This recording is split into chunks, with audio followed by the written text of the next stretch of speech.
I didn't come to the order immediately. My husband was a member, and it took me a while to say, to ask myself, am I ready to do this? And when I finally did, I never regretted it. I never looked back. I thought it was wonderful. It was Holy Spirit inspired. I was drawn here because this process took 3.5 years before I decided to even put in an application. Oh, I think people join the Order of Malta because it's a calling. They're answering a call. It may be a subtle call, or it might be an attraction that they have seen other people doing this, or the invitation to become a member. But it's a response, and that call, we know vocations, they have one central place where they all come from. So I believe it's definitely a calling from God to serve the needs of the sick and the poor. The Order of Malta is really a wonderful community of people who develop their own spiritual life in a very deep way. I think that that's the most important part of the Order of Malta. I've always been a fan of history. I've loved history, and the Order has one of the richest histories of any organization, any Catholic order. Another aspect of the Order that's very attractive is that we are part of a global order. It's 900 years old, formed in Jerusalem, and the founder, Brother Gerard, who started his hospice work. We're still doing that today. We're still doing hospice work, we're still doing hospital work. So we have continued that tradition of helping the sick, the needy. We have our humanitarian group providing aid in 25 countries in Africa, in Asia, in Latin America. We also have a wonderful hospital in Bethlehem that we support, a maternity hospital. A 900-year-old order, it could not have lasted this long if it wasn't good, if it wasn't Holy Spirit inspired and God didn't want this to prosper. And He does, because the order is prospering everywhere. Today, we help feed people in Syria, 1.2 million in Iraq. These are displaced Christians in the Middle East. We help in relief in Africa. We help in South America and Central America. We have works all over the world. In addition to being a religious order, the Order of Malta exists as a sovereign state. We have nearly 50 national associations and have relations with over 100 governments, which really helps in our humanitarian work. In each region, people are called to exercise its charism, defending the faith and serving the sick and the poor. And so what you find happens is people look to see what are the particular needs where they live. I think by serving people through the Order of Malta and coming to see Christ in them, I'm also more capable of seeing Christ in the other people that I encounter. Today, with a greater number of people and a greater spectrum of age within each of the regions, there are a lot of interesting projects that can be done and are being done. Each region develops local service projects. These provide members a chance to have hands-on work, which is an important part of our charism. Now, many of these projects do need some financial support, and a lot of that money is raised locally. But the Federal Association helps out as well. There are grants provided each year to local regions through our annual appeal. The annual fund raises about $1 million each year, and these funds are distributed out to the local regions as well as to a number of the international projects that we're involved with.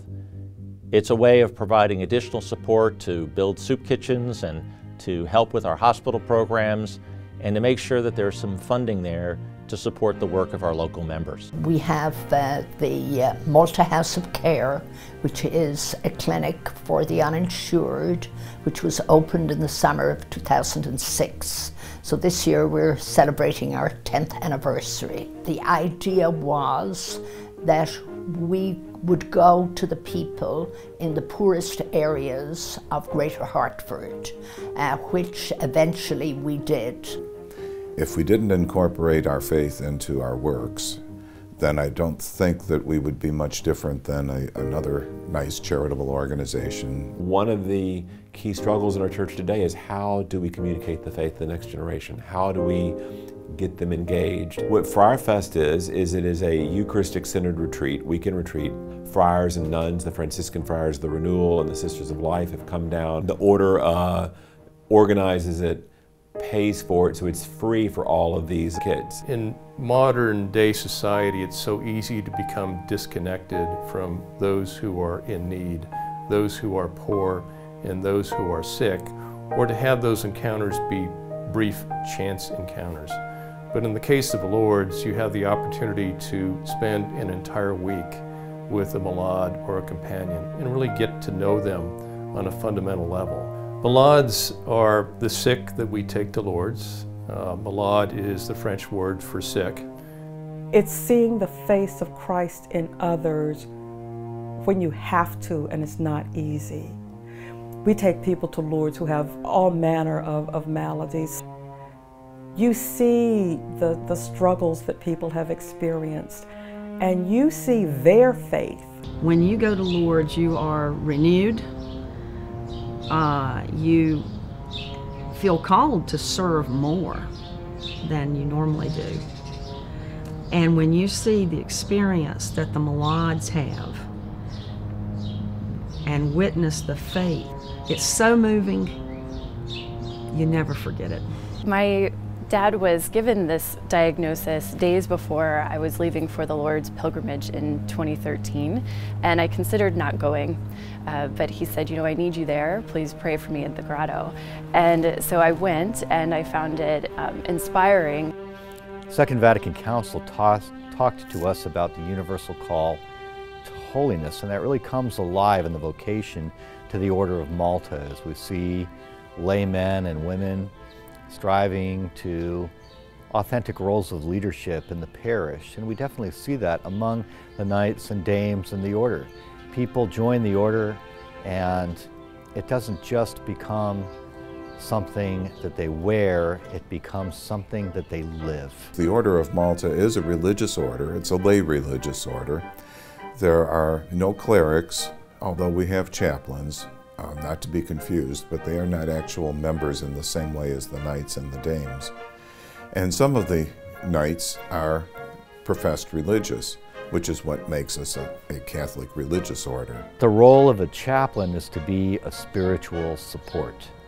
We're not members of the order in the way that the knights and the dames are, but we are there for them to serve alongside them, to encourage them spiritually.